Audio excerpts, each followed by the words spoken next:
السلام علیکم ورحمۃ اللہ وبرکاتہ۔ معلم طلبہ عزیز، تراش 06 چینل میں آپ کا استقبال ہے، خیر مقدم ہے۔ اگر آپ میرے نئے دوست ہیں اور ابھی تک آپ نے سبسکرائب نہیں کیا ہے تو سبسکرائب کے لال بٹن کو ضرور دبانے کی زحمت گوارا فرما لیں۔ آپ سے درخواست ہے کہ مکمل ویڈیو کو دیکھیں تاکہ کوئی سوال آپ کا رہ نہ جائے۔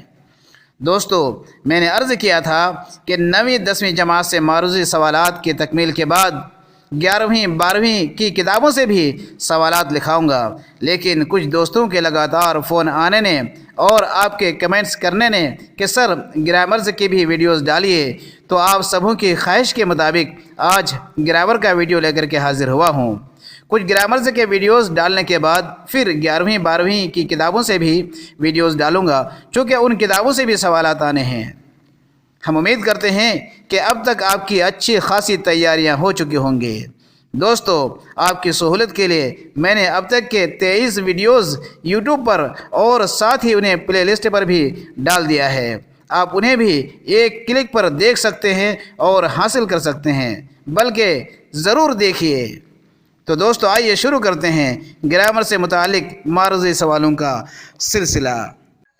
کسی شخص، جگہ یا چیز کے نام کو کہتے ہیں اے فعل، بی حرف، سی زمانہ، ڈی اسم۔ تو اس کا صحیح جواب ہے ڈی اسم۔ اسم کہتے ہیں، بہت ہی آسان ہے۔ کسی عام شخص، عام جگہ یا عام چیز کو کہتے ہیں اے صفت، بی موصوف، سی اسم معرفہ، ڈی اسم نکرہ۔ تو اس کا صحیح جواب ہے ڈی اسم نکرہ۔ کسی عام شخص، عام جگہ یا عام چیز کو، مثلا لڑکا ہے، لڑکی، گائے، بھینس، بیل، یہ وہ اسم ہیں جو کسی ایک جانور کو نہیں کہتے، بلکہ الگ الگ بہت سارے جانوروں کا نام بھینس یا بہت سارے جانوروں کا نام گائے ہوا کرتا ہے۔ تو اس کے اندر عمومیت ہے، تو جس اسم میں عمومیت زیادہ ہو اسے اسم نکرہ کہتے ہیں۔ کسی خاص شخص، خاص جگہ یا خاص چیز کو کہتے ہیں اے اسم نکرہ، بی فاعل، سی مفعول، اسم معرفہ۔ اس کا صحیح جواب ہے ڈی اسم معرفہ۔ کسی خاص شخص، خاص جگہ یا خاص چیز کو اسم معرفہ کہتے ہیں۔ اسم معرفہ کا دوسرا نام اسم خاص بھی ہے، اور اس کے اندر عمومیت نہیں ہوتی بلکہ خصوصیت ہوتی ہے۔ مثلا ہم نے کہا مسجد، تو مسجد، کسی بھی مسجد کو مسجد کہتے ہیں، لیکن جب اس کے ساتھ ایک نام لگا دیا مکہ مسجد، مدینہ مسجد، تو یہ جو ہے ایک فکس ہو گیا، تو اس کو اسم خاص کہتے ہیں۔ وہ نام جو کسی شخص کی خوبی یا کمال کی وجہ سے مشہور ہو گیا ہے اسے کہتے ہیں اے اسم خاص، اسم عام، سی تخلص، ڈی لقب۔ صحیح جواب ہے ڈی لقب۔ وہ نام جو کسی شخص کی خوبی یا کمال کی وجہ سے پڑ گیا ہے اسے لقب کہا جاتا ہے۔ وہ نام جو نمایاں خدمات کے لیے حکومت کی جانب سے یا کسی بڑی تنظیم کی جانب سے تفویض کیا جائے اسے کہتے ہیں اے لقب، بی خطاب، سی عرفی نام، ڈی عمومی نام۔ تو اس کا صحیح جواب ہے خطاب۔ تو کسی بڑی خدمت پر کسی تنظیم کی جانب سے یا حکومت کی جانب سے جو نام تفویض کیا جاتا ہے اسے خطاب کہا جاتا ہے۔ عموماً خطاب کے لیے حکومت کی جانب سے نوازا گیا ہوا نام خطاب کی تعریف میں آتا ہے۔ شاعروں کا وہ نام جو صرف شاعری میں استعمال کیا جاتا ہے یا شاعر اسے استعمال کرتا ہے اسے کہتے ہیں اے اخلاص، بی تخلص، سی لقب، ڈی خطاب۔ صحیح جواب ہے بی تخلص۔ اسے تخلص کہتے ہیں۔ وطن، ماں باپ یا خاندان کے تعلق سے کوئی نام رکھا جائے وہ نام ہوتا ہے اے خاندانی نام، بی ذاتی نام،